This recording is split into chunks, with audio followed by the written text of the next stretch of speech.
Magandang araw sa inyo mga kaibigan. Ito po yung winalay na mga biik.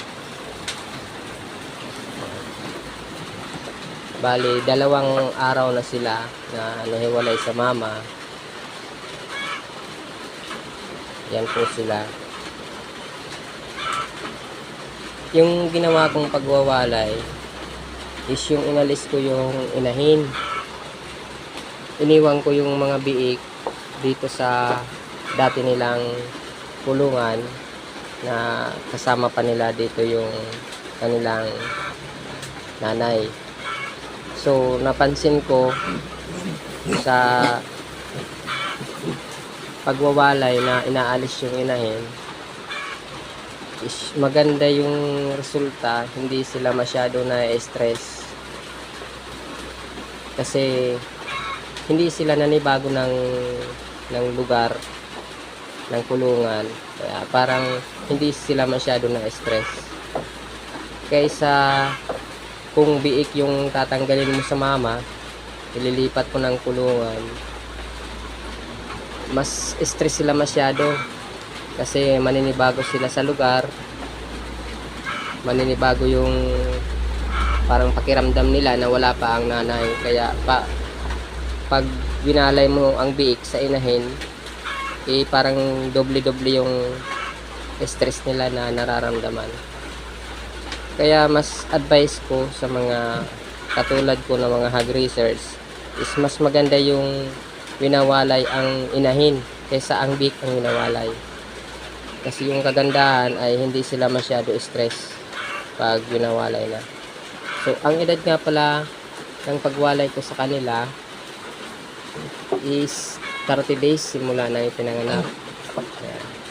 Kaya ganyan na sila ka lalaki. And mapapansin nyo mayroon maliit na dalawa, yun, 2 maliit. Nabubuli kasi sila nung time na nasa nanay pa sila at nagdididi. Pero ang ko lang naman sa kanila is matira yung matibay hanggang sa pagwalay. Kung makasurvive sila na 2 ngayon na winalay na sila, mas maganda. Kasi kailangan natin pumili ng mas maganda na biik. Kung sino yung matira, yung mabuhay hanggang sa pagwalay talaga, sila na yung survivor. So guys, ang advice ko lang pag magwawalay sana tayo ng biik is yung tatanggalin natin yung inahin, wag yung biik. Mas maganda yung tinatanggal yung inahin, hindi sila masyado stress. Tingnan nyo mga kaibigan, yan. 2 days na yan na nawalay. Wala ako sa kanilang narinig na umiiyak, na parang hinahanap nila yung nanay nila. Hindi sila umiiyak, marunong na sila kumain. Pa lang, 14 days pa lang sila, marunong na sila kumain. Kaya pagdating ng 30 days is marunong na talaga sila. Yan po sila.